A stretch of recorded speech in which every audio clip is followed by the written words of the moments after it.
स्वामी Vivekananda Vidya Niketan, Mahavir Nagar, 3rd Kota, class 6, 7th, 8th का English grammar का topic pronoun आज हम पढ़ने जा रहे हैं। Define pronoun. प्रोनाउन को परिभाषित कीजिए। Pronoun is used in place of noun, for example he, she, it. How many kinds of pronoun are there? There are 10 kinds of pronoun. Name any 5 kinds of pronoun.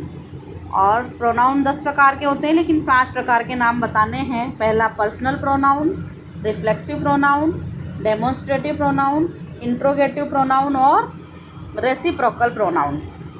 तो सबसे पहले हम personal pronoun के बारे में जानेंगे बच्चों। Personal pronoun होता है पुरुषवाचक सर्वनाम। इस पुरुषवाचक सर्वनाम में 3 प्रकार के पर्सन होते हैं, 3 प्रकार के पुरुष होते हैं। फर्स्ट पर्सन, सेकंड पर्सन और थर्ड पर्सन। फर्स्ट पर्सन में भी सिंगुलर होता है और प्लूरल होता है। जैसे फर्स्ट पर्सन है बोलने वाला वक्ता, वक्ता अपने आप को बोलेगा आई, तो आई होता है फर्स्ट पर्सन का सिंगुलर। आई का बहुवचन बनाएंगे तो हो जाएगा वी। उसके बाद होता है सेकंड पर्सन। सेकंड पर्सन होता है जो आई बोल रहा है उसको सुनने वाला यू, तो यू है सेकंड पर्सन। आई ने यू से किसी तीसरे व्यक्ति के बारे में बातचीत की, तो वो तीसरा व्यक्ति ही, शी, इट और दे हो सकता है। तो ही, शी, इट तो हुआ सिंगुलर थर्ड पर्सन, और इन तीनों का बहुवचन होता है दे, तो दे हो गया प्लूरल। ये सारे कौन से केस में आते हैं बच्चों? सब्जेक्टिव केस में। अगर हम किसी वाक्य को कर्ता से शुरू कर रहे हैं तो कर्ता के स्थान पर हम क्या क्या यूज़ कर सकते हैं? I, we, you, he, she, it और दे। ऐसे ही आता है ऑब्जेक्ट। अगर हमें इन पर्सन्स को ऑब्जेक्ट की जगह ले जाना पड़े तो इनका क्या हो जाएगा? आई को हम ऑब्जेक्ट की जगह ले जाएंगे। ऑब्जेक्ट आता है हमेशा वर्ब के बाद, तो आई का बन जाएगा बच्चों मी, वी का अस, यू का यू, ही का हिम, शी का हर, इट का इट और दे का देम। अब आता है अगला केस, पजेसिव केस।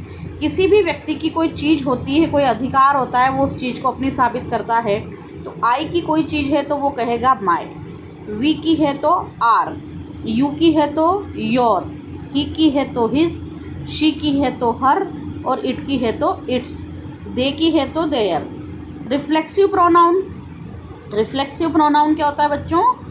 जिसका रिफ्लेक्स खुद उसी सब्जेक्ट के ऊपर पड़ता है। जैसे आई माई सेल्फ, मैंने स्वयं ने, we ourselves, you yourselves, he himself, he से बना हिमसेल्फ, शी से बना हर सेल्फ, इट सेल्फ और फिर them selves.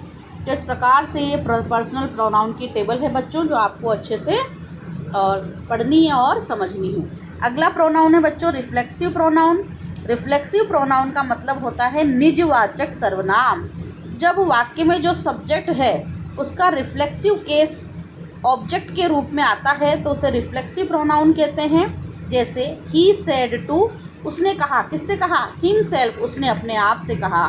You are talking to yourself, तुम अपने आप से बातें कर रहे हो। इस प्रकार हमने 2 प्रकार के प्रोनाउन इस वीडियो में जान लिए हैं बच्चों।